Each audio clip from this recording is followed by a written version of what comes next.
Praise the lord. Hallelujah, hallelujah, hallelujah. మీ అందరికీ నా ప్రేమపూర్వక వందనాలు. అందరికీ వందనాలు. బాగున్నారా? కృపయు సమాధానం మీకు కలుగునుగా. హల్లెలూయా. ప్రియులారా, ఈ శుక్రవారం ఉపవాస విజ్ఞాపన కోరికలు ప్రభువారు నీతో నాతో ఏం మాట్లాడాలనిచున్నారో అట్టి మాటలు మనం ధ్యానించుకుందాం. పరిశుద్ధాత్మ దేవుడు మనకు సహాయము చేయునుగాక. వినగల బుద్ధియు గ్రహించు ఆత్మ మీకును, బోధించే సమర్థం నిపుణత ఏర్పడే నాకును పరిశుద్ధాత్మ దేవుడు అనుగ్రహించునుగాక. ఆమేన్. ఆమోసు పుస్తకం 6వ అధ్యాయం 3వ వచనం ధ్యానించుకుందాం. ఆమోసు పుస్తకం 6వ అధ్యాయం 3వ వచనం.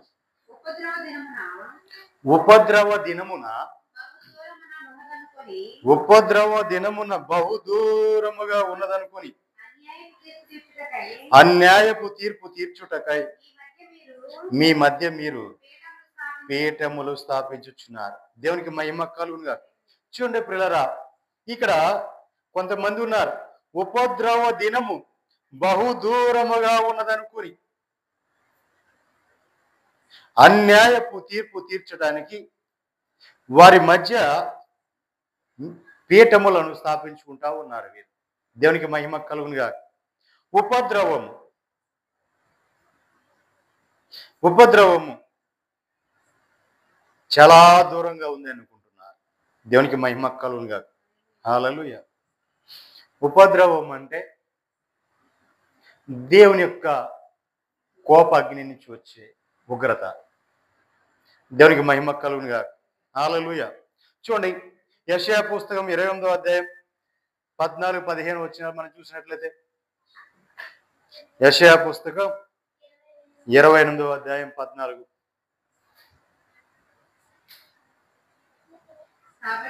కాబట్టి యెరూషలేములోనున్న ఈ జనులను యెరూషలేములో ఉన్న ఈ జనులను ఏలు అపహాసకులరా, యెహోవా వాక్యము వినుడి. మేము మరణముతో నిబంధన చేసుకొంటిమి, పాతాళముతో ఏకమైతిమి. ఉపద్రవం ప్రవాహము వలె వడిగా దాటునప్పుడు అది మా యొద్దకు రాదు. అబద్ధములను మాకు ఆశ్రయంగా చేసుకొంటిమి, మాయ క్రింద దాగి ఉన్నాము అని మీరు చెప్పుకొనుచున్నారు. దేవునికి మహిమ కలుగునుగా. ఏమని చెప్పుకుంటున్నారండి వారు? దేవునికి మహిమ కలుగునుగా. హల్లెలూయా. ఎక్కడ ఉన్నవారండి వీళ్ళు? ఎక్కడ ఉన్నారు? యెరూషలేములో ఉన్నవా? యెరూషలేములో ఏముంది? యెరూషలేములో ఏముందండి? దేవుని సన్నిధి ఉంది, దేవుని మందిరం ఉంది. ఆ యెరూషలేములో ఉన్నవారే చెప్పుకున్నారు ఏమని? ఈ జనులను ఏలు అపహాసకులరా. దేవుని మాట మీరు వినండి, ఆయన వాక్యమును మీరు వినండి. అది ఏంటంటే, మేము మరణముతో నిబంధన చేసుకున్నాం. దేంతో నిబంధన చేసుకున్నారంటండి? మరణముతో నిబంధన చేసుకున్నారంటండి. దేవునికి మహిమ కలుగునుగా. హల్లెలూయా. చూడండి, దేనితో నిబంధన చేసుకున్నారో వారు. అందరూనేమో దేవుడితో నిబంధన చేసుకుంటారు, శత్రువుతో నిబంధన చేసుకుంటారు, లేదా ఇంకెవరితోనైనా నిబంధన చేసుకుంటారు. కానీ వీరు ఎవరితో నిబంధన చేసుకున్నారంట? మరణముతో నిబంధన చేసుకున్నాం. మేము మరణంతో నిబంధన చేసుకుంటామి, పాతాళముతో ఏకమైతిమి. దేవునికి మహిమ కలుగునుగా. వీళ్ళు చేసుకున్న నిబంధన ఏమో మరణంతో నిబంధన చేసుకున్నారంట, పాతాళంతో ఏకమైపోయారంట. ఏంటి మరణం? ఇదిగో నువ్వు సిద్ధంగా ఉండు, నీకు అనేక మంది నేను సమర్పిస్తాను, అనేక మందిని సమర్పిస్తాను మరణంతో. పాతాళం నువ్వు సిద్ధంగా ఉండు, అనేకులు నీ దగ్గరికి నేను చేరుస్తా. దేవునికి మహిమ కలుగునుగా. హల్లెలూయా. ఎవరిల్లు? ఎవరండి వీళ్ళు? అపహాసకులు. దేవునికి మహిమ కలుగునుగా. అపహాసకులు. వీళ్ళు మరణముతో నిబంధన చేసుకున్నారు, పాతాళముతో ఏకమైపోయారంట. దేవునికి మహిమ కలుగునుగాక. హల్లెలూయా. మరణంతో నిబంధన చేసుకున్నారు కాబట్టి వీళ్ళు అనుకుంటా ఉన్నారు ఏమని, మేము మరణంతో నిబంధన చేసుకున్నాం. మరణమా, నీవు మాకు సపోర్ట్గా ఉండు, నేను మీకు ఆధారం, మీకు సపోర్ట్గా మేము ఉంటాం. అనేకులు నీకు అప్పగిస్తూ ఉంటాం. పాతాళమా, ఇదిగో అనేకులు నీ దగ్గర మేము పంపిస్తూ ఉంటాం. మేము మరణంతో నిబంధన చేసుకున్నాం కాబట్టి పాతాళమా, నీ దగ్గరికి మేము అనేకులు పంపిస్తూ ఉంటాం. ఎందుకంటే మేము ఏజెంట్లం, భూమి మీద మేము ఏజెంట్లం. దేవునికి మహిమ కలుగునుగా అని వీరు అనుకుంటున్నారు. దేవునికి మహిమ కలుగుగా. మరణంతో నిబంధన చేసుకుంటూ మీ పాతాళముతో ఏకమైతిమి. ఉపద్రవము, చూడండి, ఉపద్రవము ప్రవాహము వలె వడిగా దాటునప్పుడు అది మా యొద్దకు రాదు అని అబద్ధములను వారు వారికి ఆశ్రయంగా చేసుకున్నారు. దేవునికి మహిమ కలుగుగా. వారు అనుకుంటున్నారు ఉపద్రవం వచ్చింది, వడిగా వచ్చిన అది మా దగ్గరకు రాదు. అది చూసారా, వడిగా వచ్చి మమ్మల్ని దాటేటప్పుడు అది మా దగ్గరికి రాదు, దాటకుండా వెళ్ళిపోద్ది. ఎందుకంటే మేము మరణంతో నిబంధన చేసుకున్నాం. ఎవరితో నిబంధన చేసుకున్నారండి? మరణముతో నిబంధన చేసుకున్నాం. మేము వచ్చిన ఉపద్రవం వచ్చిన, అది ప్రవాహం వేళ వచ్చిన, అది మమ్మల్ని ఏం చేయదు, మమ్మల్ని దాటి వెళ్ళిపోతుంది. దేవునికి మహిమ కలుగునుగా. హల్లెలూయా. అంతేకాదు, వీరు అబద్ధములను మాకు ఆశ్రయముగా చేసుకున్నాం. దేవునికి మహిమ కలుగునుగా. నోరు తెలుసు అన్ని అబద్ధాలే, ప్రతిదీ అబద్ధమే. చూడండి పిల్లారా, ఇదే మాట కొంచెము లోతుగా తీసుకుంటే వీళ్ళు దేంతో నిబంధన చేసుకున్నారు? మరణంతో నిబంధన చేసుకున్నాడు. మన ప్రభు ఎవరు? జీవాధిపతి. ఆయన మరణం లేదు ఆయన దగ్గర, మరణం ఆయన ముందు నిలవలేదు. ఆయన జీవాధిపతి కాబట్టి ఆయనతో నిబంధన చేసుకున్న వాళ్ళందరూ కూడా జీవిస్తారు. వీడు మరణంతో నిబంధన చేసుకున్నాడంటే మీకు అర్థమైందా? మరణం అంటే ఎవరు? అపవాది. వాడితో నిబంధన చేసుకోవటమే కాదండి, వాళ్ళు ఇంకేమన్నారు? పాతాళముతో ఏకమై ఉన్నారంట. అంటే ఇప్పుడు అపవాది గారు చేసేది ఏంటి? దేవుని సన్నిధికి వెళ్ళకుండా వాళ్ళు అడ్డగించి వారిని ఎక్కడ తీసుకువెళ్తున్నాడు? పాతాళంలోకి తీసుకువెళ్తున్నాడు వాడు. అంటే ఇప్పుడు వీళ్ళంతా ఎవరు ఏజెంట్లు? మీకు అర్థమైందా? ఇప్పుడు ఎవరు ఏజెంట్లు? సాతాను గారి యొక్క ఏజెంట్లు. దేవునికి మహిమ కలుగునుగా. హల్లెలూయా. వీళ్ళంతా కూడా సాతాను గారి ఏజెంట్లు. ఎందుకంటే వీళ్ళు దేంతో నిబంధన చేసుకున్నారు? మరణముతో నిబంధన చేసుకున్నారు. అసలు దీని పేరేంటి? లోపల ఏమని ఉంటది? లోపల ఏముంటది? పాత నిబంధన, క్రొత్త నిబంధన పుస్తకం. ఇది నిబంధన పుస్తకం. అంటే నిబంధన, దేవుడు మనతో చేసిన నిబంధన, మన పితరులతో చేసిన నిబంధన, మన బిడ్డలతో చేయబోయే నిబంధన. ఈ నిబంధనలన్నీ ఉన్నాయి. ఒకటి పాత నిబంధన అయితే, రెండోది క్రొత్త నిబంధన. ఈ నిబంధనలు ఉన్నాయి. కానీ మనము దేవుడితో చేసుకోవాల్సిన నిబంధనలు మనకు ఉన్నాయి. మనం దేవుడు చేసుకున్న నిబంధనలు ఉన్నాయి. దేవుడు మనతో చేసిన నిబంధనలు ఉన్నాయి. మరి ఈ నిబంధనలు కాకోకుండా ఈ నిబంధనలు చేసుకుంటే మనం దేవుడితో చేసుకునే, దేవుడు మనతో చేసిన నిబంధనలను కూడా మనల్ని ఎక్కడ తీసుకుని వెళ్తాయి?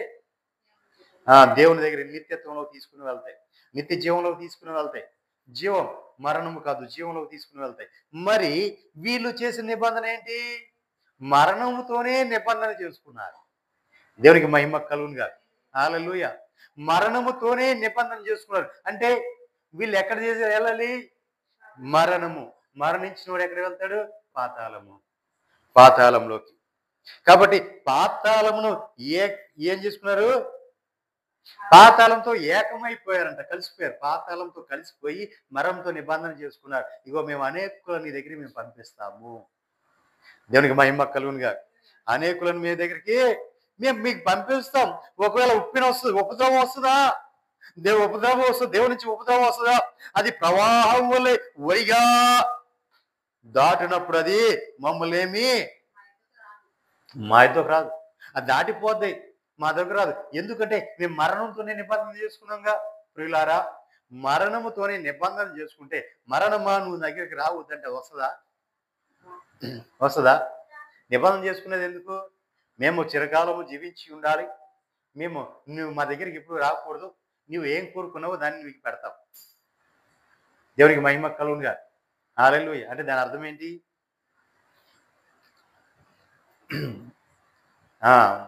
మన ఉన్నాయి కదా దాగోను దేవతలు. దాగోను దేవతలు అవి ఏం చేస్తాయి? కోరుకుంటూ ఉంటాయి. ఏం కోరుకుంటాయి? నాకు అది కావాలి, నాకు ఇది కావాలి, నాకు అది కావాలి. ఒక్కోటి ఒక్కో రకంగా కోరుకుంటూ ఉంటుంది. మరి వాటికి మనం ఏం చేయాలి? అవి ఇచ్చి వాటిని తృప్తిపరుస్తూ ఉండాలి ఎప్పటికప్పుడే. అది ఏది కోరుకుంటుందో దాన్ని సమర్పించుకుంటూ ఉండాలి. అలా సమర్పించుకున్నప్పుడు అదేం చేస్తుంది? నీ జోలికి రాకుండా ఉంటుంది. ఒకవేళ నువ్వు దానికి ఏమైనా సమర్పించకపోయినా దానికి నేను ఇవ్వను, ఎందుకు రోజు నీకు ఎందుకు పెట్టాలి, నేను పెట్టను అన్నావు అనుకో, నిన్నే సమర్పణ చేసుకుంటావు. దేవునికి మహిమ కలుగునుగా. ఏంటిది? ఏంటిది? దేవత. దేవునికి మహిమ కలుగునుగా. దేవత ఏం చేస్తుంది? అది బలి అడుగుతుంది. నాకు పలాంది కావాలి, కోరికలు కొడుతుంది. నాకు పలాంది కావాలి, నాకు అది చేయాలి, ఇది చేయాలి. మన నానుడు ఒకటి ఉంది, గొంతెమ్మంట గొంతెమ్మ కోరికలు కోరుతుందంట. ఏం కోరద్దే? గొంతెమ్మ కోరికలు కోరద్దంట. అది కోరేది గొంతెమ్మ. దేవునికి మహిమ కలుగునుగా. హల్లెలూయా.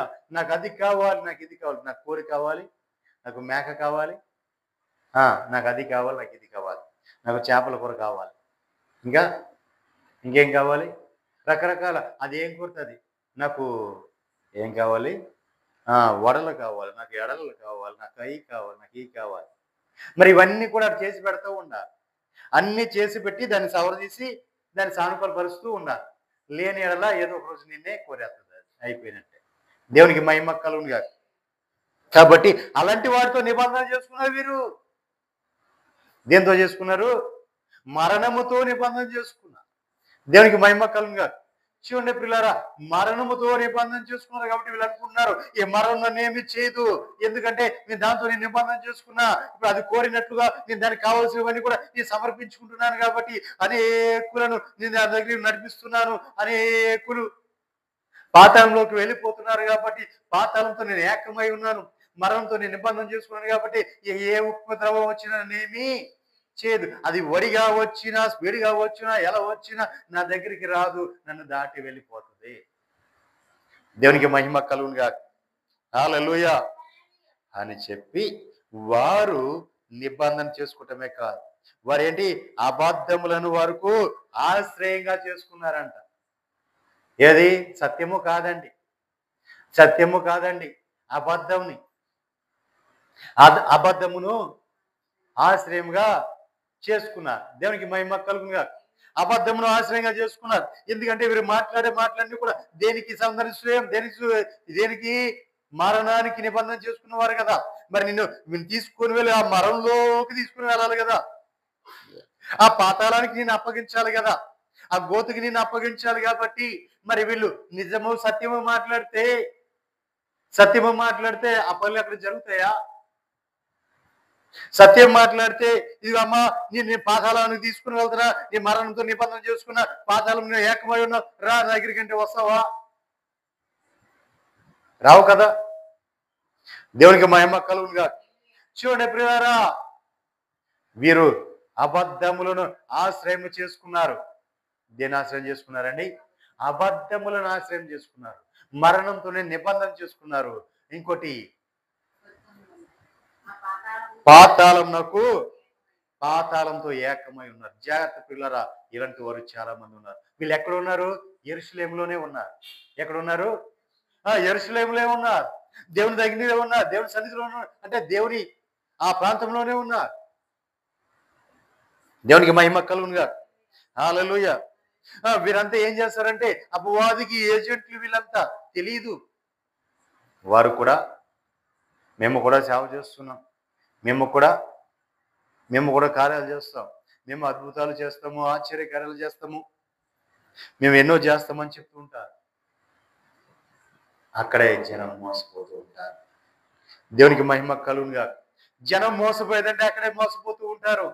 వాళ్ళు దేవుని బిడ్డలే, మేము దేవుని బిడ్డలమే, మేము దేవుడి పనే చేస్తున్నాం అంటూ ఉంటారు. కానీ ఈ రోజుల్లో అపవాదికి ఏజెంట్లు ఎక్కువైపోయారు. దేవుని సన్నిధికి నడిపించే ఓ నాయకులు తగ్గిపోయారు. అపవాదికి ఏజెంట్లు ఎక్కువైపోయారు. దేవునికి మహిమ కలుగునుగా. హల్లెలూయా. ఎందుకంటే వాళ్ళ అబద్ధంలో ఆశ్రయంగా చేసుకోవటమే కాదండి, మాయ క్రింద దాగి ఉన్నారు. ఎక్కడ దాగి ఉన్నారండి? మాయ. ఈ లోకం అనే మాయ కింద దాగి ఉన్నారు. అంతా కూడా వాళ్ళ దగ్గర అంతా మాయే, భ్రమ.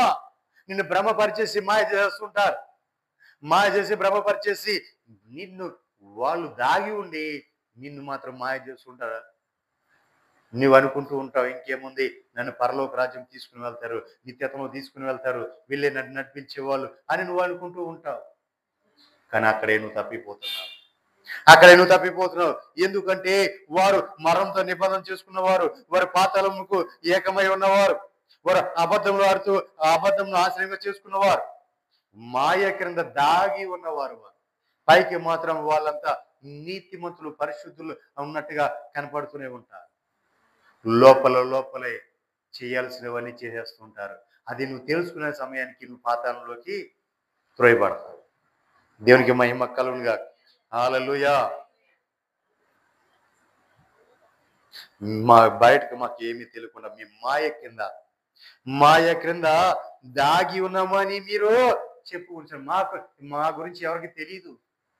మా గురించి ఎవరు బయట నువ్వు ఎంత చెప్పినా, ఎంత గోల చేసినా ఎవరు నమ్మోలేరు అని చెప్పి వాళ్ళు ఎక్కడ మాయ కింద దాగి ఉన్నారు కాబట్టి, ఆ మాయలో నిన్ను ఉంచారు కాబట్టి ఏమి చెప్పినా నీకు అర్థం కాదు.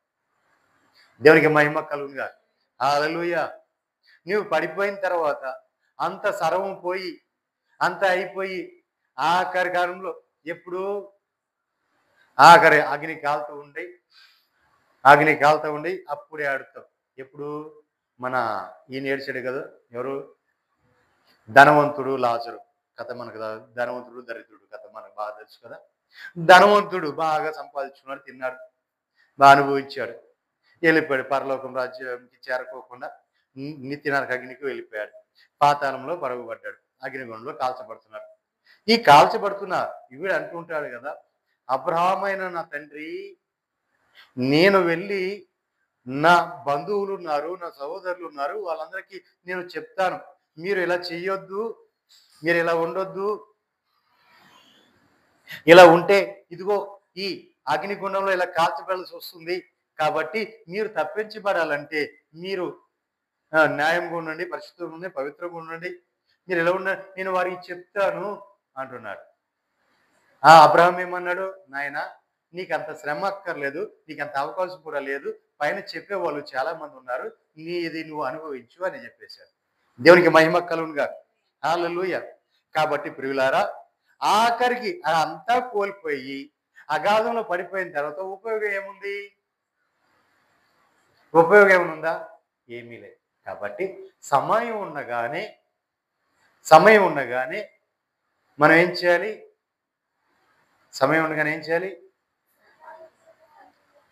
దాన్ని సద్వినియోగం చేసుకొని అసలు మనం ఎక్కడ ఉన్నాము, ఏ స్థాయిలో ఉన్నాము, ఎక్కడ ఉన్నాము, మన భక్తి ఎంత, మన విశ్వాసం ఎంత, మనం నడిపించేవాడు ఎలా నడిపిస్తున్నాడు, మనం ఎవరు నమ్ముతున్నాము, మనం ఎవరితో ఉన్నాము, ఎవరిని ఆశ్రయించాము, ఆడు ఎలాంటి వాడు ఏంటి అనేది మనం తెలుసుకోగలగాలి. తెలుసుకోలేము, ఎన్నడికో తెలుసుకోలేం. ఎందుకంటే వాడు మాయ చేస్తున్నాడు కదా, అబద్ధములు ఆడుతున్నాడు కదా. అబద్ధములు ఆడి మాయ చేసి నిన్ను మభ్యపెట్టి ఒకలాంటి వలయములో వాడు నీ చుట్టూ ఒక వలయము తయారు చేసి దాంట్లోనే ఉంచుతున్నాడు. ఇక దాని నుంచి నువ్వు బయటికి రాలేవు. దేవునికి మహిమ కలుగునుగా. నీవు దాంట్లోంచి బయటకు వస్తే గాని అది ఏంటి అనేది నీకు తెలుస్తుంది. ఆ ఉచ్చు ఏంటి, ఆ వలయం ఏంటి, ఆ మాయ ఏంటి అనేది నువ్వు దాంట్లోంచి బయటకు వచ్చినప్పుడే తెలుసు తప్ప నువ్వు దాంట్లో ఉన్నంత కాలం కూడా నీకేమీ తెలియదు. దేవునికి మహిమ కలుగునుగా. హల్లెలూయా. యిర్మీయా పుస్తకం 14వ అధ్యాయం 17వ వచనం.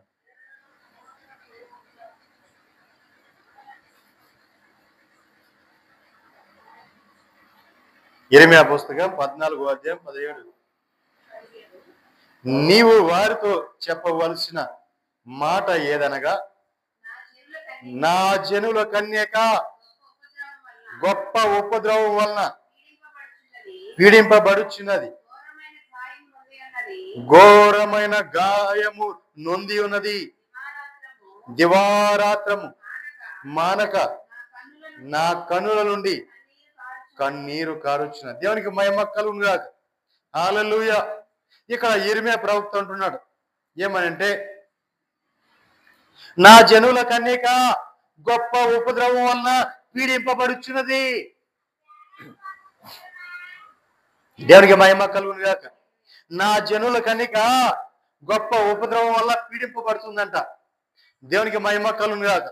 దీనివల్ల పీడింపబడుతుందండి, ఉపద్రవం వల్ల పీడింపబడుతుంది.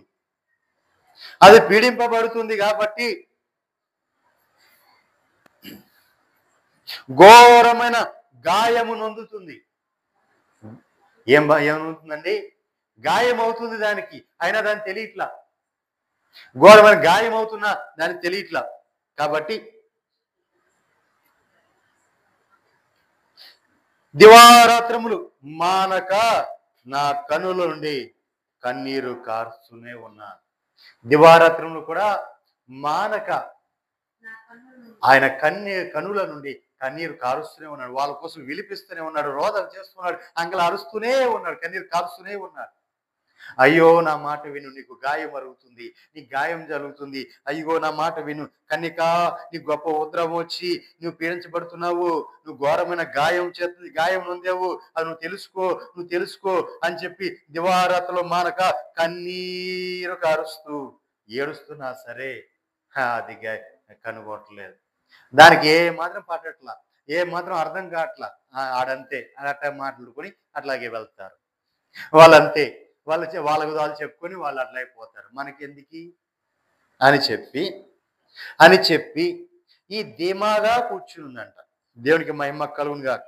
హల్లెలూయా. చూడండి, ఆయన చూసి ఎందుకు కన్నీరు కారుస్తున్నావు, ఎందుకు కన్నీరు కారుస్తున్నాడు? దివారాత్రంలో మానక కన్నుల నుండి ఆ కన్నీళ్ళు ఎందుకు కారుతున్నాయి అంటే, అది జరగబోయేది ఏంటో ముందుగా చూస్తున్నాడు కాబట్టి. నీ స్థితి ఏంటో, నీ పరిస్థితి ఏంటో, రేపొద్దు నువ్వు ఏడపోయే ఆ ఏడుపేంటో ముందుగానే చూస్తున్నావు కాబట్టి మాట్లాడుతున్నాడు ఆయన. దేనికి మహిమ కలుగుగా. అది ఏం జరగబోతుంది? నీకు గొప్ప గాయం జరగబోతుంది, నువ్వు పీడింపబడిపోతున్నావు, నీకు గొప్ప గాయం జరగబోతుంది అని ముందుగా చెప్పి కన్నీరు నీ కోసం ఏడుస్తూ తప్పించబడాలి అని చెప్పి రోదన చేస్తూ బాధపడుతూ అంగలు అరుస్తూ కన్నీటితో నీ కోసం దివారాత్రులు కూడా కన్నీరు కారుస్తూనే ఉన్నా నీకు మాత్రం చలనం లేదు. నాకెందుకి అని చెప్పి నువ్వు ధీమా కూర్చుంటున్నావు. నీకు జరగబోయేది ఏంటో చెప్తున్నాడు చూడండి. 18వ వచనం. ఆయన పొలములోకి పోగా ఖడ్గము చేత అతులైన వారు, పొలములోకి వెళ్తే ఖడ్గము చేత అతులై చచ్చిన వారు అక్కడ కనపడుతున్నారు. ఆయన ఒక పట్టణంలోకి వచ్చాడు. పట్టణంలో చూస్తే క్షామ పీడితులు అచ్చట. ఇప్పుడు పొలంలో చూస్తేనేమో చచ్చినవారు అంటే ఖడ్గము చేత చచ్చిన వారు కనపడుతున్నారు. సరే పట్టణంలోకి వెళ్దాం కదని పట్టణంలోకి వెళ్తే క్షామ పీడితులు ఉన్నారు అక్కడ. క్షామ పీడితులు అంటే కరువు, తిండి లేక అలమటించేవారు, తిండి లేక అలమటిస్తున్నారు. ఎందుకంటే పట్టణంలోంచి బయటకు వస్తేనేమో పొలంలో చంపివేస్తారు, శత్రువు చంపివేస్తాడు. ఇప్పుడు పట్టణంలోనే ఉన్నావు, పట్టణంలో నువ్వు దాగి ఉన్నావు. కానీ పట్టణంలో ఏముంది? బయట నుంచి పొలం నుంచి ఆ ధాన్యములు ఆహారం వెళ్తేనే కదా నువ్వు తినేది. మరి అది లేకోకుండా నువ్వు ఎంతకాలం ఉంటావు? ఆ కరువు వచ్చింది. ఆ కరువు నుంచి నువ్వు విడిపించబడాలంటే నీకు బయట నుంచి ఏం రావాలి? ఆహారం రావాలి. పొలం నుంచి ఆహారం రావాలి. ఇప్పుడు పొలం నుంచి ఆహారం రావాలంటే నువ్వు పొలంలోకి వెళ్ళాలి. నువ్వు వెళ్ళినట్టు అక్కడ నువ్వు చంపబడ్డావు అనుకో. ఇప్పుడు మరి ఆహారం ఎలా లోపలికి వస్తుంది? పొలంలోకి వెళ్ళాడు, అక్కడ ఖడ్గము చేత చంపబడిన సేవలు కనపడుతున్నాయి. ఈ పట్టణంలోకి వచ్చాడు, పట్టణంలోకి రాగానే పట్టణంలో కరువు చేత పీడించబడుతున్న వారు కనపడుతున్నారు. అంటే క్షామము అంటే కరువు, క్షామం అంటే కరువు, కరువు అంటే ఆహారం లేక వాళ్ళు పీడించబడతా ఉన్నారు.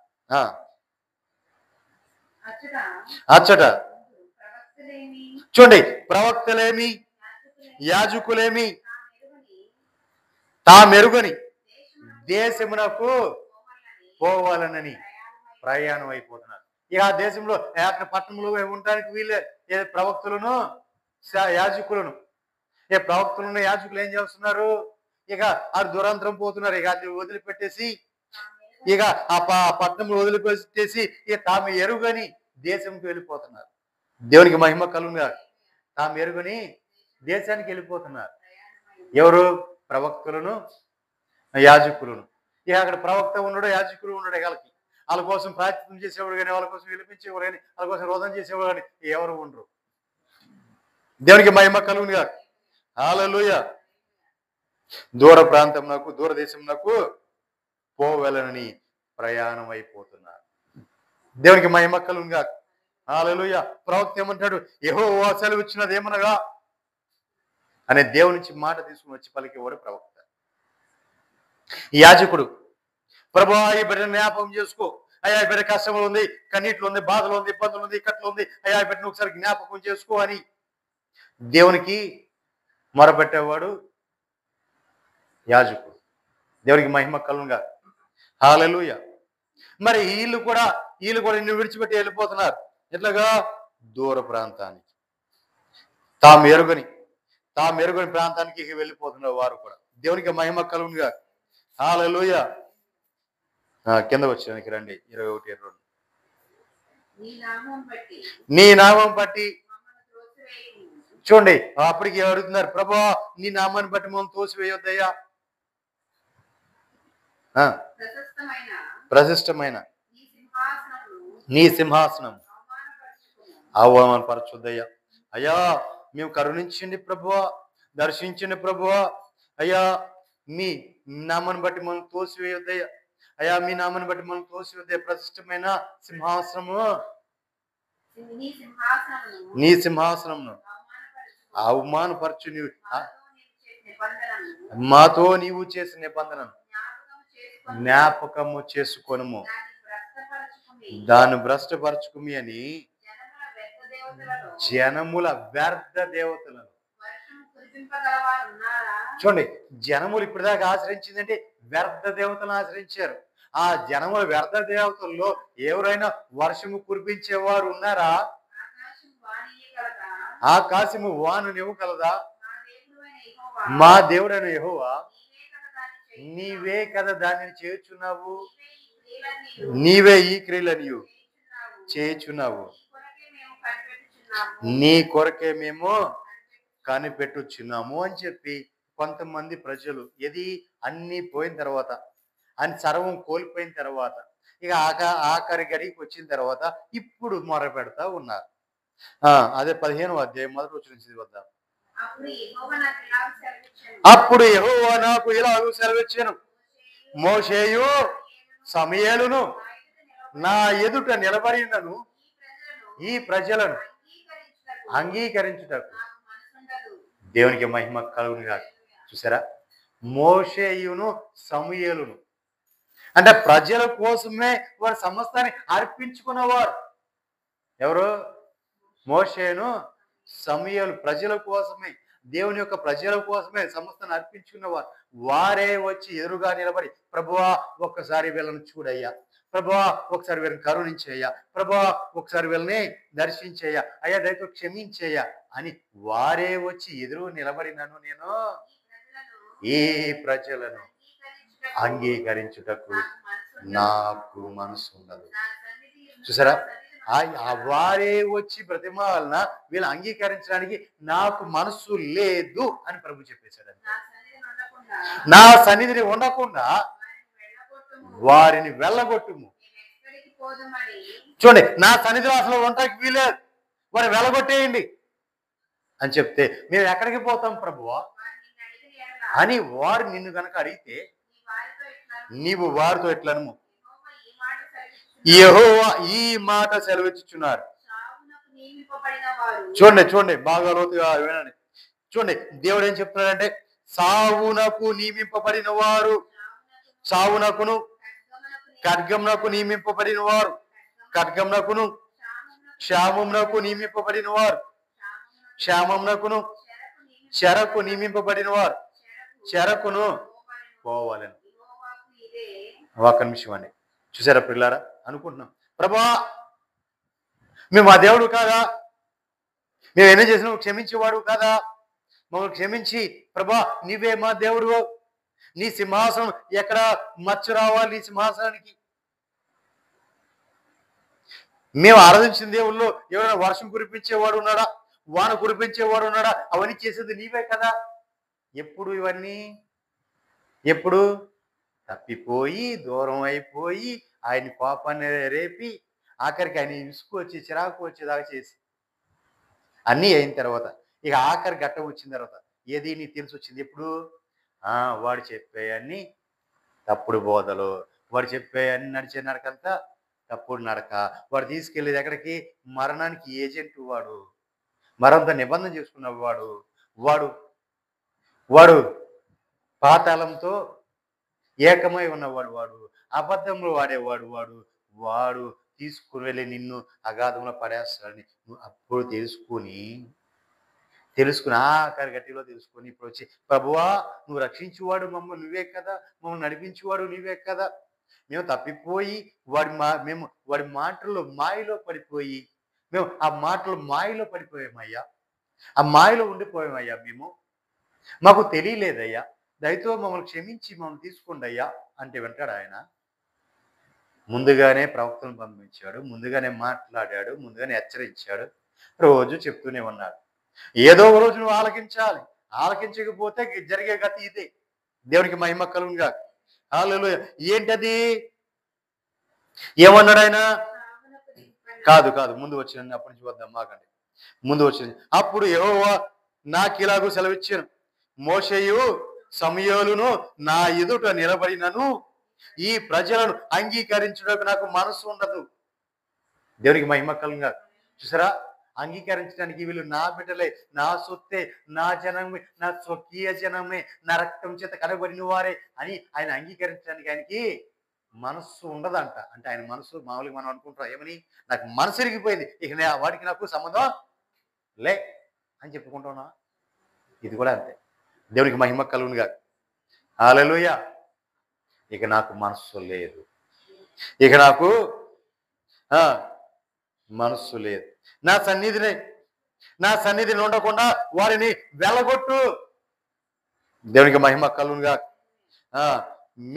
అప్పుడు వాళ్ళు ఏమన్నారు? ప్రభా మేము ఎక్కడికి వెళ్తామయ్యా, మేము ఎక్కడికి పోతామయ్యా, వారు నిన్ను అడిగిన వారు ఇలా నువ్వేం చెప్పాలి? నీవు వారితో ఇట్లా యెహోవా ఈ మాట సెలవిచ్చుచున్నాడు. ఏమని సెలవిస్తున్నాడు?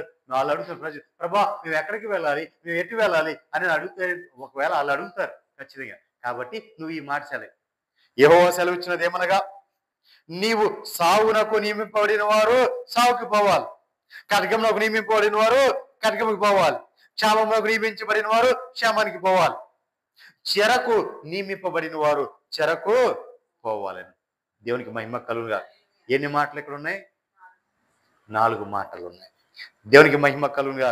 3వ వచనం, యెహోవా వాక్కు ఇదే, చంపుటకు చూడండి, చంపుటకు ఖడ్గము, చీల్చుటకు కుక్కలు, తినివేయుటకు నాశనము, చెరుపుటకు ఆకాశ పక్షులు, భూమృగములు అను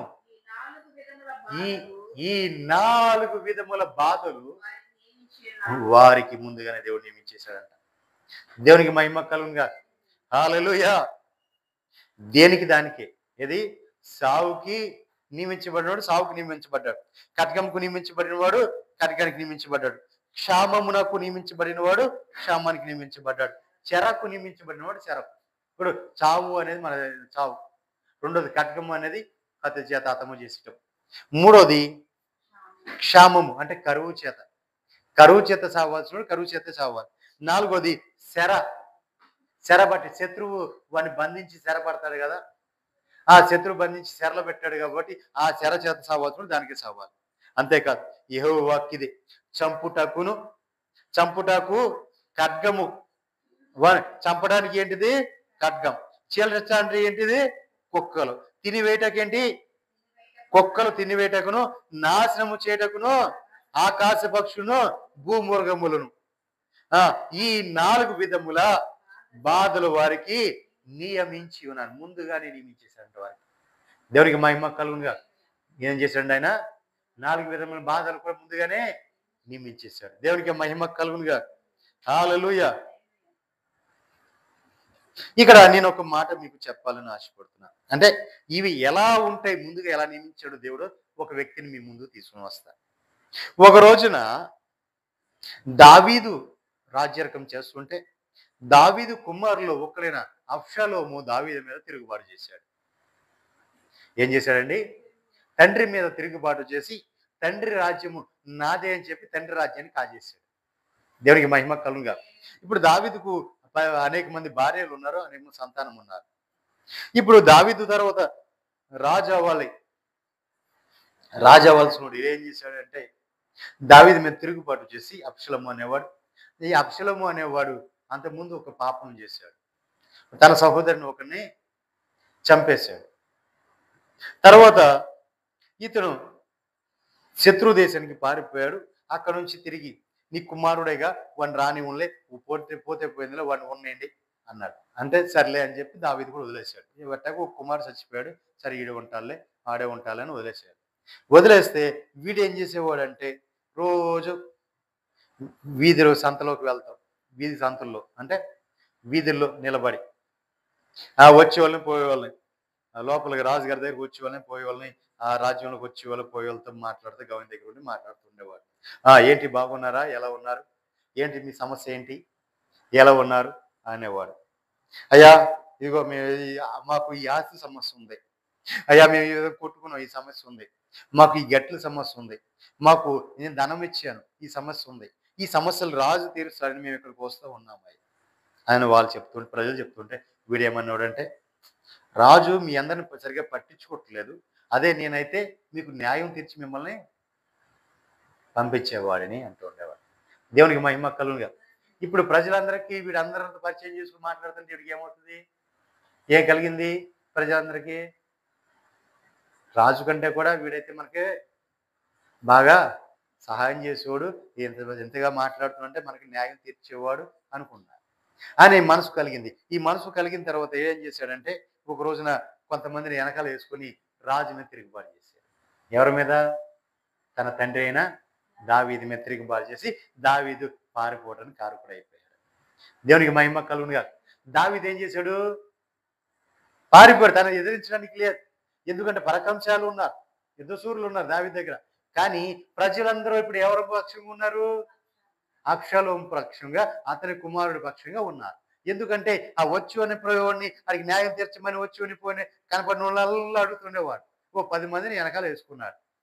ఇప్పుడు వెళ్ళేటప్పుడు వీడికి వెనకాల కేకలు వేసుకుంటూ వెళ్ళడానికి, వీడు వచ్చేటప్పుడు ఎదురు ఉన్న కేకలు వేసుకుంటూ రావడానికి 10 మంది గుంపులు వేసుకున్నారు. రోజు వీడి పని ఏంటి? వచ్చి పోయోని పరామర్శించటమే. దేవునికి మహిమ కలుగునుగా. హల్లెలూయా. ప్రజలందరూ కూడా అవును, ఇతను రాజు అయితే మనకు న్యాయం తీరుస్తాడు, ఇతను రాజు అయితే మనకు సహాయం చేస్తాడు, ఇతను చెప్పింది కాస్త కదా, వాస్తవే కదా, రాజు మనం సరిగ్గా పట్టించుకోట్లా, మన సరిగ్గా న్యాయం తీర్చట్లా, ఇతరైతే అతను బాగా చేస్తాడు అని ఒక పేరు సంపాదించుకున్నాడు. పేరు సంపాదించుకొని తన తండ్రి మీద తిరుగుబాటు చేశాడు. తన తండ్రి పారిపోయాడు. ఆ మాట చూడండి, ఆ మాట చూడండి.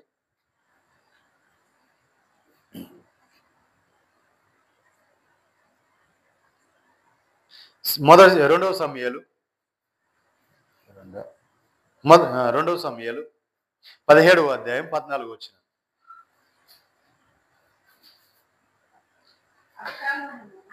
చూడండి, ఇంకా ఒక మాట చెప్పిన ఒక విషయం అండి. ఇప్పుడు రాజు పారిపోయాడు అడవిలోకి, తాను తన భార్యలను తీసుకుని రాజు పారిపోయాడు. పారిపోతుంటే తనతో పాటు రాజు పక్షంగా ఉన్న వాళ్ళు కొంతమంది ఉన్నారు, వాళ్ళు కూడా రాజుతో పాటు వెళ్ళిపోయారు. వెళ్ళిపోయిన తర్వాత ఇప్పుడు రాజుని పట్టుకొని చంపేస్తే తప్ప ఇటు రాజుగా నిలబడలేడు.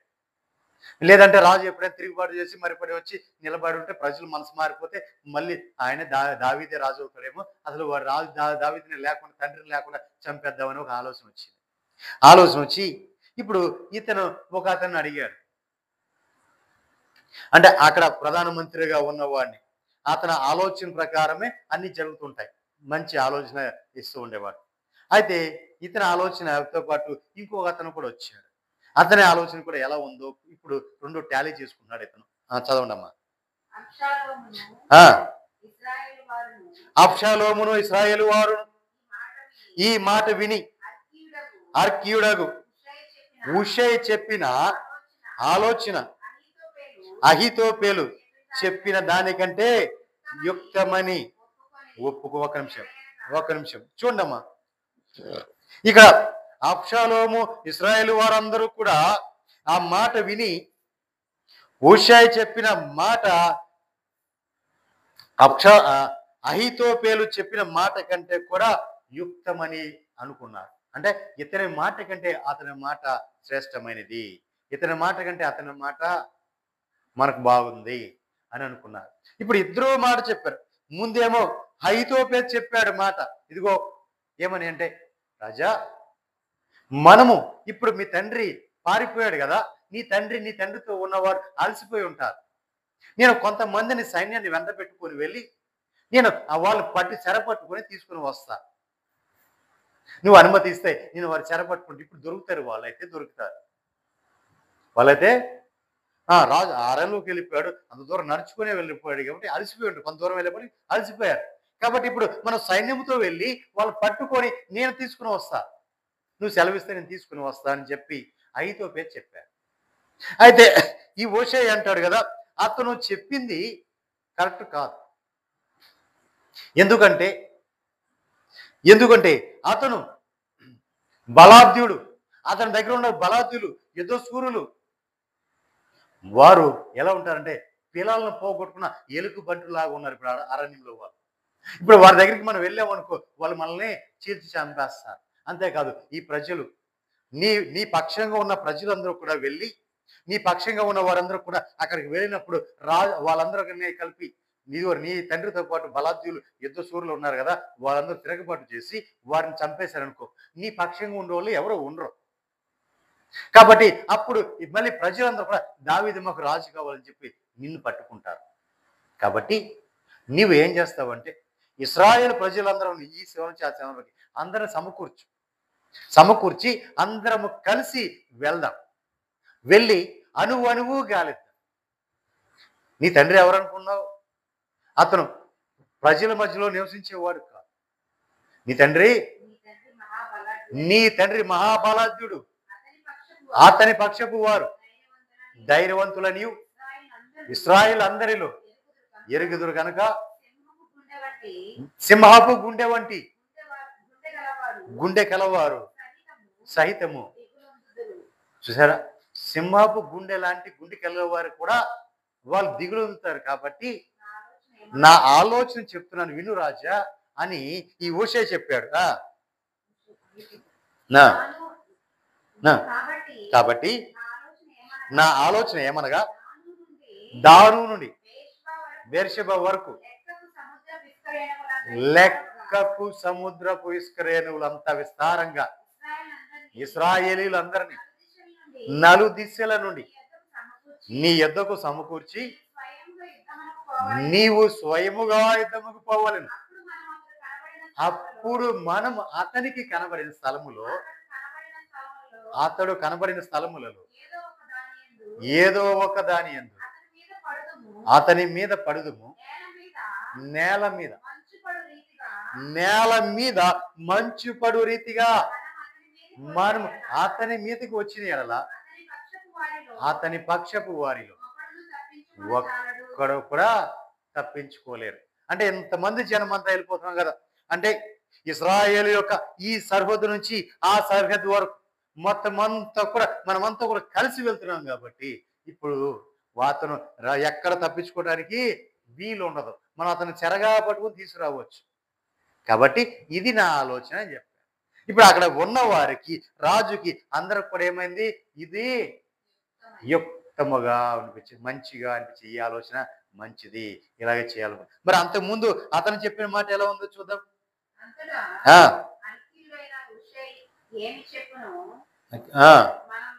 అది కాదు, ముందు ఇంకా పై వచ్చిన అహీతోపెలు చెప్పిన ఆలోచన ఉంటది.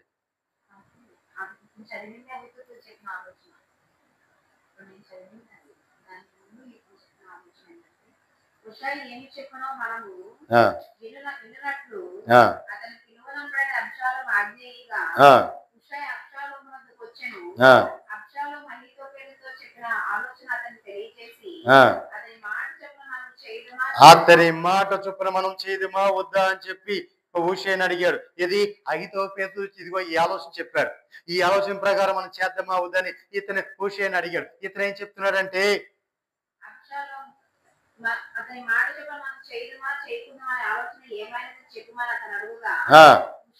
హూషై అబ్షాలోముతో ఇట్లా ఈసారి చూడండి, ఈసారికి నువ్వు అహీతోపెలు చెప్పిన ఆలోచన మంచి కాదు, దాన్ని ఏమవుతూ నేను చెప్పే మాట నువ్వు విను అన్నాడు. నీ తండ్రియు అతని పక్షములు ఉన్నవారు మహాబలాద్యులని, అడవిలో పిల్లలను పోగొట్టిన ఎలుగుబంట్ల వంటి వారై రేగిన మనసుతో ఉన్నారు, అది నీకు తెలుసు. మరియు నీ తండ్రి యుద్ధములందు ప్రవీణుడు, అతడు జనులతో కూడా చేరువాడు కాడు. అతడు ఏదో ఓ గృహయందు ఏ స్థలమందు దాగి ఉండును. కాబట్టి నీ వారిలో కొందరు యుద్ధ ఆరంభమందు చచ్చిపోగా చూసి జనులు వెంటనే ఆ సంగతిని బట్టి అబ్షాలోము పక్షముగా ఉన్నవారు ఓడిపోయిరని చెప్పుకుందరు. దేవునికి మహిమ కలుగుగా. ఏంటండి, అబ్షాలోము పక్షం ఉన్న ఓడిపోయారని చెప్పుకుంటారు. రాజా, అప్పుడు తిరిగి నీ తండ్రినే రాజుని చేస్తారు ఈ ప్రజలు. కాబట్టి ఆ అహీతోపెలు చెప్పిన ఆలోచన మంచిది కాదు, ఈసారికి నా మాట మీరు ఆలకించండి అని చెప్పాడు. దేవునికి మహిమ కలుగునుగా. హల్లెలూయా. ఇలా చెప్పి దేనికి ఇతను చెప్పాల్సి వచ్చిందో కింద వచ్చినందుకు వద్దాం.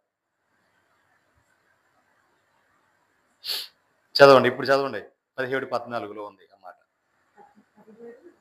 14 అబ్షాలోమును ఇశ్రాయేలు వారును ఈ మాట విని అర్క్యుడగు హూషై చెప్పిన ఆలోచన అహీతోపెలు చెప్పిన దానికంటే యుక్తమని చెప్పుకునేది. ఎందుకంటే యెహోవా అబ్షాలోము మీదకి ఉపద్రవము రప్పింపగలందులకై అహీతోపెలుతో చెప్పిన యుక్తి గల ఆలోచనను వ్యర్థము చేయించి ఉండే. దేవునికి మహిమ కలుగునుగా. దేవుడే అతని యొక్క ఆలోచన వ్యర్థము చేయించడానికి ఇతని ద్వారా పలికించారు. దేవునికి మహిమ కలుగునుగా. అంటే దేవుని ప్రణాళిక ఏంటి, దేవుని ఏర్పాటు ఏంటి? అబ్షాలోము రాజుగా ఉండడానికి దేవుడు అంగీకరించలా. మరి ఎవరు ఉండాలి? దావీదే రాజుగా ఉండాలి. ఇతను ఏం చేశాడు? లోకానుసారంగా లోకం పోగు చేసుకుని తిరుగుబాటు చేశాడు. దావీదు మీద తిరుగుబాటు చేసి నేనే రాజుని ప్రకటించుకున్నాడు. కాబట్టి ఇప్పుడు అతను దగ్గరున్న అహీతోపెలు మంచి ఆలోచన చేశాడు. అంటే అతని ఆలోచన ప్రకారం వెళ్తే దావీదుని పట్టుకొని హతమార్చేయవచ్చు. కానీ అది దేవుని చిత్తం కాదు. కాబట్టి ఇప్పుడు దేవుడు ఏం చేశాడంటే ఈ హూషై ద్వారా ఈ ఆలోచన జరిపించాడు. ఏమని? అతని కంటే ఇతని ఆలోచన బాగుంది అనిపించాడు అందరితో. దేవునికి మహిమ కలుగుగా. అలా కల్పించిన తర్వాత ఇప్పుడు ఎందుకు కల్పించాడంటే యెహోవా అబ్షాలోము మీదకి ఉపద్రవము రప్పింపగలనందుకై అహీతోపెలు చెప్పిన ఆలోచన యుక్తముగా అని అనిపించాడు. అంటే ఉపద్రవం, ఇతని నాశనము చేయడానికి, ఎవరిని? అబ్షాలోముని నాశనము చేయడానికి దేవుడే అతనికి ఆ ఆలోచన పుట్టించాడు. ఆ ఆలోచన అందరూ కూడా ఏకీభవించేటట్లుగా చేశాడు. దేవునికి మహిమ కలుగునుగా. తర్వాత ఏం చేశారంటే అందరిని సమకూర్చుకుని వెళ్ళాడు. ఎవరు? హల్లెలూయా. ఎవరు సమకూర్చుకు వెళ్ళింది? అబ్షలోం. అబ్షలోం ఏం చేసి అందరం సమకూర్చుని దావీదు మీదకి వెళ్ళాడు. దావీదు మీదకి వెళ్ళిన తర్వాత దావీదు ముందు నిలవలేక ఇతను పారిపోయాడు. ఎవరు? అబ్షలోం పారిపోయాడు.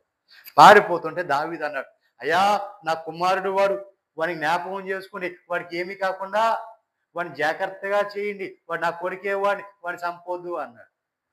ఇన్లా ఈ సైన్యాధిపతి యోవాబు ఏం చేశాడంటే ఇప్పుడు గుర్రం మీద గాడిద పరిగెడుతూ ఉన్నాడు, పారిపోతున్నాడు. ఎవడు? అబ్షలోం. పారిపోతుంటే మన రేగు చెట్టు ఉంది కదా, ఆ రేగు చెట్టుకి ఏలాడాడు. దాని నుంచి ఆ తల దాని చుట్టుకుపోయింది. ఇతను చాలా అందగాడు. ఇతని గురించి చెప్పాలంటే చాలా అందగస్తుడు, సౌందర్యవంతుడు. అరికాలు నరినెత్తి నుంచి అరికాలు వరకు అంత సౌందర్యవంతుడు, అంత అందగాడు. కానీ బుద్ధి మాత్రం మంచిది కాదు. ఇతను పారిపోతుంటే పారిపోతూ వెనకాల సైన్యం యోవాబు వస్తున్నాడు, చంపడానికి వస్తున్నాడు, శత్రువులు వస్తున్నారు. ఇతను చంపడానికి వస్తుంటే పారిపోయాడు. పారిపోతుంటే ఆ చెట్టుకి ఏమైందంటే ఈ తల చిక్కుపడిపోయింది. చిక్కుపడిపోయి ఆ కాళ్ళలోంచి ఆ గుర్రం వెళ్ళిపోయింది. ఇది మాత్రం చెట్టుకి ఏలాడుతున్నాడు, భూమికి ఆకాశం మధ్యన ఏలాడుతున్నట్టుగా తలంతా చుట్టుకుపోయి ఏలాడుతున్నాడు. అప్పుడు రాజు యోవాబును అభిషేయిని ఇత్తయిని పిలిచి, చూడండి వీళ్ళ ముగ్గురిని పిలిచాడు. అభిషేయి, యోవాబు, ఇత్తయిని పిలిచి నా నిమిత్తము యవ్వనుడైన అబ్షాలోమును దయ చూపండి. చూడండి, నా నిమిత్తం నా కుమారునికి దయ చూపండి అంటే వాడిని చంపొద్దు, వాడిని పట్టుకుని రండి అని చెప్పాడు, ఆజ్ఞాపించాడు. జనులందరూ వినుచుండగా రాజు అబ్షాలోమును గురించి అధిపతులందరికీ ఆజ్ఞ ఇచ్చాడు. జనులు ఇశ్రాయేలు వారిని ఎదిరించుటకై పొలములోనికి బయలుదేరిన మీదట యుద్ధము ఎఫ్రాయిము వనంలో జరగగా ఇశ్రాయేలు వారు దావీదు సేవకుల ఎదుట నిలవలేక ఓడిపోయారు. ఎందుకు ఓడిపోయారంటే వాళ్ళు తక్కువ మంది. ఎవరు? దావీదు సేవకులు తక్కువ మంది. కానీ వీళ్ళంతా కూడా సర్వ సమాజం బయలుదేరింది. ఇశ్రాయేల్ సమాజం ఎక్కడి నుంచి? దాని నుంచి బెర్షెబా వరకు ఉన్న వాళ్ళందరూ కూడా బయలుదేరి వెళ్ళారు. కానీ వాళ్ళు వీళ్ళ ముందు నిలవలేకపోయారంటే అక్కడ దేవుడే యుద్ధం వచ్చేసాడు. ఆ దినమున 20,000 మంది 20,000 మంది ఆ రోజు చనిపోయారు యుద్ధము ఆ ప్రదేశం అంతటా వ్యాపించింది. మరియు నాటి దినమున కత్తి చేత కూలిన వారి కంటే ఎక్కువ మంది. చూడండి, ఇవే ఇక్కడ చూసారా, కత్తి చేత చంపబడిన వారు కంటే కూడా అడవిలో చిక్కబడి నాశనమైన వారు ఎక్కువైపోయారు. దేవునికి మహిమ కలుగును గాక. అంటే ఇప్పుడు అక్కడ యుద్ధం ఏంటి? వీళ్ళు చంపిన దానికంటే అడవిలో చిక్కబడి నాశనమైన వాళ్ళు ఎక్కువ మంది. దేవుడే యుద్ధము చేశాడు అక్కడ. ఈ అబ్షాలోము గురించి కూడా చెప్తా. అబ్షాలోము గాడిద మీద, కంచర గాడిద మీద ఎక్కిపోవచ్చు. కంచర గాడిద మీద ఎక్కిపోతూ దావీదు సేవకులకు ఎదురయ్యాడు. ఆ కంచర గాడిద యొక్క గొప్ప మసక్తి వృక్షం. మసక్తి వృక్షం అంటే రేగు చెట్టు. ఆ రేగు చెట్టు మీద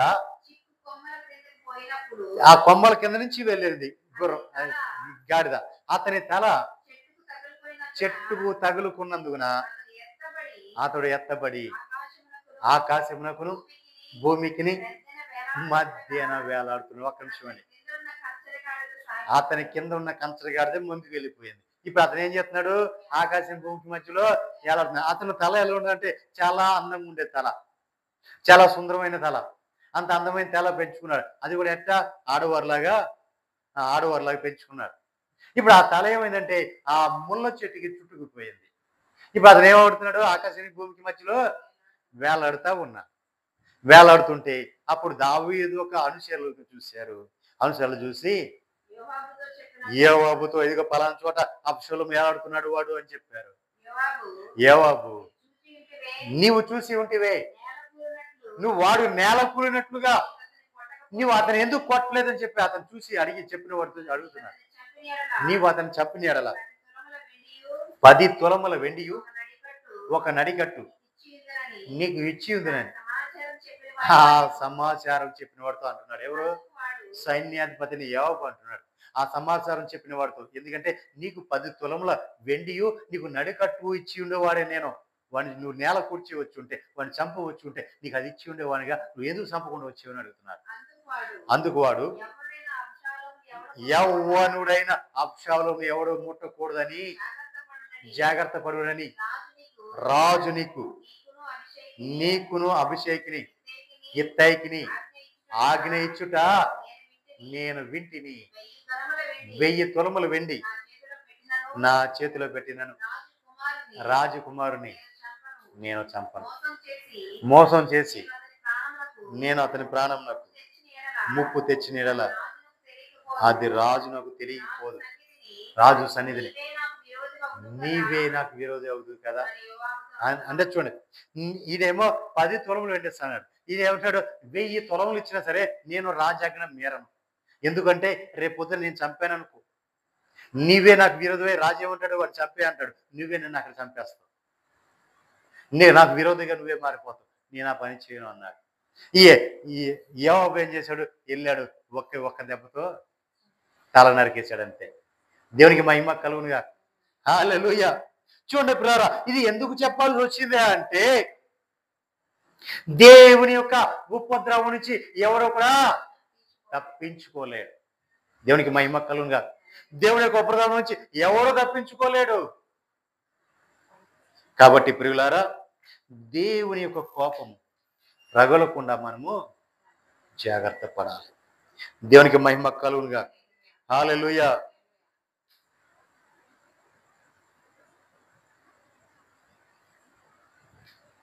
మనం తప్పించబడకూడదు.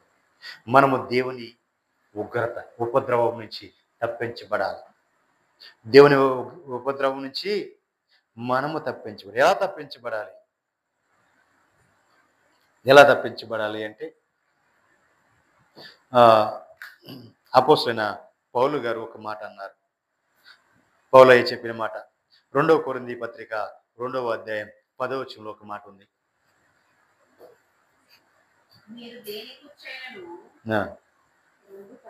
నేనెప్పుడు బలహీనుడనో అప్పుడే బలవంతుడను. 2వ కొరింథీ పత్రిక 12వ అధ్యాయం 10వ వచనం. నేనెప్పుడు బలహీనుడనో అప్పుడే బలవంతుడను కనుక క్రీస్తు నిమిత్తము నాకు కలిగిన బలహీనతలను క్రీస్తు నిమిత్తం నాకు కలిగిన బలహీనతల్లోను నిందల్లోను ఇబ్బందుల్లోను హింసల్లోను ఉపద్రవంలోను నేను సంతోషించుచున్నాను. హల్లెలూయా, హల్లెలూయా, హల్లెలూయా. ఇప్పుడు క్రీస్తుకు వ్యతిరేకమైన వారిని అంటే దేవుడు ఏం చేశాడు? ఆయనకి విరోధంగా నడుచుకున్న వారిని ఏం చేశాడు? ఆయన ఏం చేశాడు? సావు నాకు నియమించబడినవాడు సావుకి, ఖడ్గం నియమించబడినవాడు ఖడ్గానికి, క్షేమానికి నియమించబడిన వాడు క్షేమానికి, శరకు నియమించబడిన వాడు శరకు, నేను వాడిని అప్పగిస్తున్నాను అని చెప్పేశాడు దేవుడు. వారి ఎడల నాకు మనసు లేదు, ఏది అంగీకరించడం, వాళ్ళని క్షమించే మనసు నాకు లేదు, కాబట్టి వాళ్ళని నియమించేశాను అని దేవుడు చెప్పేశాడు. కానీ ఇక్కడికి వస్తే ఈయన ఏమంటున్నాడు? క్రీస్తు నిమిత్తం నేను ఎప్పుడు బలహీనుడునో అప్పుడే నేను బలవంతుడు. నేను బలహీనం అయిపోయాను అనుకుంటున్నావా? కాదు, నేను ఇప్పుడే బలవంతుని అని చెప్తూ, నేను క్రీస్తు నిమిత్తము నాకు కలిగిన బలహీనతల యందును నిందలలోను ఇబ్బందుల్లోను హింసల్లోను ఉపద్రవంలోను నేను ఇవన్నిట్లు కూడా క్రీస్తు నిమిత్తం నేను ఇవన్నీ కూడా సంతోషంగా ఉన్నాను, ఇవన్నీ కూడా సంతోషంగా నేను అనుభవించాను అని చెప్పాడు. దేవునికి మహిమ కలుగునుగా. హల్లెలూయా. కాబట్టి ఆయన ఏమంటున్నాడు? రోమా పత్రిక 8వ అధ్యాయం 38వ వచనంలో ఇవన్నీ నేను సంతోషంగా అనుభవించాను. ఎందుకు? క్రీస్తు నిమిత్తం నాకు కలిగిన బలహీనతల యందును నిందల యందును ఇబ్బందుల యందును హింసల యందును ఉపద్రవముల యందును నేను సంతోషించా. ఎందుకు సంతోషించానో తెలుసా?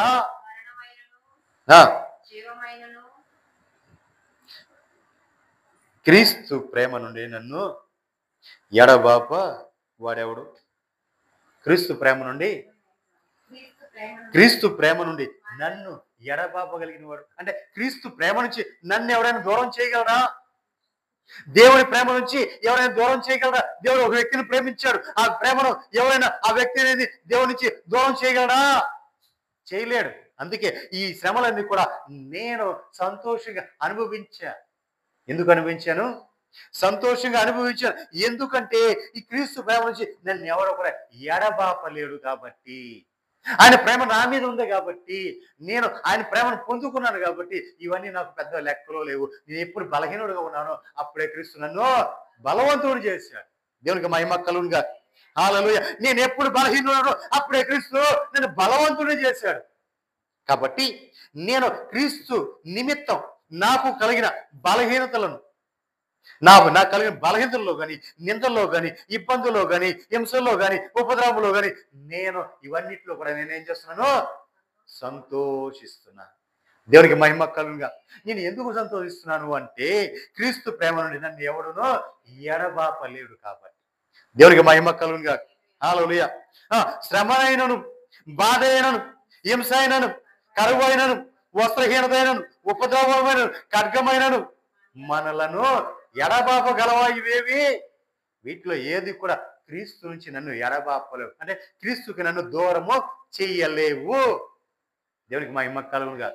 హల్లెలూయా. ఇది క్రీస్తుని కోరుకున్నవారు, క్రీస్తుతో మమేకమైన వారు. మనం ముందుగానే చెప్పుకున్నాం ఏంటి? దేనికి? మరణముతో నిబంధన చేసుకున్నవారు, పాతాళంతో ఏకమైన వారు. మూడోది అబద్ధములు ఆడువారు, అబద్ధమును ఆశ్రయంగా చేసుకున్నవారు. వీరంతా కూడా దేనికి ఏజెంట్లు అని చెప్పుకున్నాం? మరణంతో నిబంధన చేసుకున్నారు కాబట్టి వారు పాతాళంలోకి తీసుకుని వెళ్ళేవారు. ఆఘాతంలోకి పాతాళంలోకి నిబంధన చేసుకున్నారు కాబట్టి అక్కడ తీసుకుని వెళ్ళేవారు. కానీ ప్రభువు నుంచి నమ్ముకొని ప్రభు కోసం నిలబడి నిత్య రాజ్యానికి, ఆయన నిత్యత్వంలోకి, జీవంలోకి, నిత్య జీవంలోకి అడుగు పెట్టేవారు ఎలా ఉంటారు? ఇవన్నీ ఏవి వచ్చినా నేమి చేయలేవు, ఏది వచ్చినా నేమి చేయలేదు. ఎందుకంటే 6 బాధలు వచ్చినా నేను చేస్తా, 7 బాధలు వచ్చినా ఏమి చేయలేదు. ఎందుకంటే నేను క్రీస్తు నిమిత్తం. క్రీస్తు నేను ఎప్పుడు బలహీనకున్నానో అప్పుడే నేను బలవంతులు చేస్తున్నాను. శ్రమ వచ్చిందా? రాని తట్టుకునే బలం నాకు ఉంది. ఎందుకంటే క్రీస్తు నాకు బలాన్ని ఇచ్చాడు. హింస వచ్చిందా? నాకు తట్టుకునే శక్తి నాకు ఇచ్చాడు దేవుడు. నాకు కడగం వచ్చిందా? ఉపద్రవం వచ్చిందా? ఎదిరించగల శక్తి నాకు దేవుడు నాకు ఇచ్చాడు. ఇప్పుడు ఇవన్నీ కూడా అవమానం వచ్చిందా? ఏలం చేశారా? నిందించారా? దూషించారా? ఇవన్నీ కూడా సంతోషంగా నేను స్వీకరించాను. దేవునికి మహిమ కలుగునుగా. హల్లెలూయా. వీటన్నిటిని బట్టి నేను సంతోషిస్తున్నా. ఎందుకు అంటే క్రీస్తు ప్రేమ నన్ను ఎవరు ఎడబాపలేడు. ఆయన ప్రేమ నాలో ఉంది, ఆయన ప్రేమ నా మీద ఉంది కాబట్టి ఆయన నుంచి నన్ను ఎవరు కూడా దూరము చేయలేరు. దేవునికి మహిమ కలుగునుగా. కాబట్టి శ్రమ అయినను, బాధ అయినను, హింస అయినను, కరువు అయినను, వస్త్రహీనత అయినను, ఉపద్రవమైనను, ఖడ్గమైనను మనలను ఆయన ప్రేమ నుంచి ఎడబాపలేవు. దేవునికి మహిమ కలుగునుగా. ఇది నిత్యత్వానికి వెళ్ళేవాడి, నిత్యంతానికి వెళ్ళేవాడి ఆశ. దేవునికి మహిమ కలుగునుగా. దేవునితో నిబంధన చేసుకునేవాడు ఇది. ఆ ధీమా, అదే అతిశయము, ఇది నా దేవుడు నాతో ఉన్నాడు, నేను బలహీనున్నా నా దేవుడు నన్ను అప్పుడే బలవంతుడు చేస్తాడు అనే నిశ్చింత కలిగి ఉంటామా? దేవునికి మహిమ కలుగునుగా. కాబట్టి ప్రియులారా, ఇక్కడ ఇద్దరు వ్యక్తులు మీ ముందు ఉంచారు. ఒకటి మరణంతో నిబంధన చేసుకున్నవాడు, రెండో అది దేవునితో నిబంధన చేసుకున్నవాడు. దేవునికి మహిమ కలుగునుగా. దేవునితో నిబంధన చేసుకున్నవాడు నిశ్చయముగా ఉంటాడు, నిశ్చింతగా ఉంటాడు. ఏమొచ్చినా నన్ను ఏమీ చేయలేదని నిశ్చింత ఉంటాడు. కానీ మరణంతో నిబంధన చేసుకున్నవాడు వాడే కాదు, అనేకులను ఏజెంట్గా మారిపోయాడు కదా. వాడు అనుకుంటాడు ఏమని? నేను మరణంతో నిబంధన చేసుకున్నా, మరణం వచ్చి నన్ను ఏం చేస్తుందలే అనుకుంటాడు. దేవునికి మహిమ కలుగునుగా. ఇక మరణం నా దగ్గరికి రాదు, నేను మరణించును, నేను ఎప్పుడు జీవించే ఉంటాను. ఎందుకంటే నేను మరణంతో నిబంధన చేసుకున్నా కదా, మరణంతో ఫ్రెండ్షిప్ చేసుకున్నా కదా, మరణంతో దోస్తు చేసుకున్నా కదా. ఈ మరణం నన్ను ఏం చేస్తుంది? మన ఇద్దరు ఫ్రెండ్సే కదా, నువ్వు నన్ను ఏం చేయగలవు అనుకుంటాడు. నువ్వు నన్ను ఏం చేయవు కదా అనుకుంటాడు. అంటే నీకు కావాల్సింది నేను ఇస్తున్నా కదా, నువ్వు నన్ను ఏం చేయవు అనుకుంటాడు. కానీ దేవుడే వాడిని అప్పగిస్తాడు. దేవునికి మహిమ కలుగునుగా. దేవుడే వాడిని అప్పగించేస్తాడు, తోసేస్తాడు అంతే. దేవునికి మహిమ కలుగునుగా. హల్లెలూయా. ఆయన్ని ఆశ్రయించిన వారిని మాత్రం నిత్యత్వంలో కోటాను కోట్ల సంవత్సరాలు ఆయనతో పాటు జీవింపజేస్తారు. ఆయనతో నువ్వు నిబంధన చేసుకున్నావా? నీవు వర్ధిల్లుతావు. ఆయన నీకుతో నిబంధన చేశాడా? నీవు వర్ధిల్లుతావు. కానీ నువ్వు చేయకూడని వాటితో నిబంధన చేసేవా? నీవు హతమైపోతావు. నీవు పతనానికి వెళ్ళిపోతావు. దేవునికి మహిమ కలుగుగా. హల్లెలూయా. కాబట్టి ప్రియులారా, మరి మూలవాక్యం మనం చూసినట్లయితే ఉపద్రవ దినము బహు దూరముగా నున్నదనుకొని అన్యాయపు తీర్పులు తీర్చుటకు మీ మధ్య మీరు పీఠములు స్థాపించుకుంటూ ఉన్నారు. అంటే ఉపద్రవ దినము బహు దూరంగా ఉందనుకోమాక. ఈ క్షణమో ఆ క్షణమో రావచ్చు. దేవుడి రాక సమయం, ఆయన రాకడ సమయం మనము ఈ క్షణమో ఆ క్షణమో కనిపెడుతూ ఉండాలి. దేవునికి మహిమ కలుగుగా. కాబట్టి ప్రియులారా, మనమంతా కూడా ఆయనందు నిశ్చింత కలిగి ఉండటమే కాదు, మనము క్రీస్తులో ఆయన ప్రేమలో మనం బలపరచబడి ఉన్నాం. దేవునికి మహిమ కలుగుగా. కాబట్టి ఆయన ప్రేమ నుంచి మనల్ని ఎవరు కూడా ఎడబాపలేరు. దేవునికి మహిమ కలుగుగా. హల్లెలూయా. అట్టి కృప పరిశుద్ధాత్మ దేవుడు మనకి ఇచ్చును గాక. హల్లెలూయా. ప్రార్థన చేసుకుందాం. చూడండి పిల్లారా, మోషే వచ్చినా సమూయేలు వచ్చినా నా మనసు మారదని చెప్తున్నాడు. దేవునికి మహిమ కలుగా. నేను వారిని నా ఎదుట నుండకోకుండా నేను వారిని అంగీకరించును అని ప్రభు చెప్తున్నాడు. మరి అలా మనం వెళ్ళకోకుండా మనము ఆయనకి ఇష్టంగా అనేక ప్రియులుగా మనం జీవించుతాం. అందరికీ వందనాలు. ప్రార్థన చేసుకుందాం. స్తోత్రం, స్తోత్రం, స్తోత్రం, స్తోత్రం. ప్రార్థన, ప్రార్థన.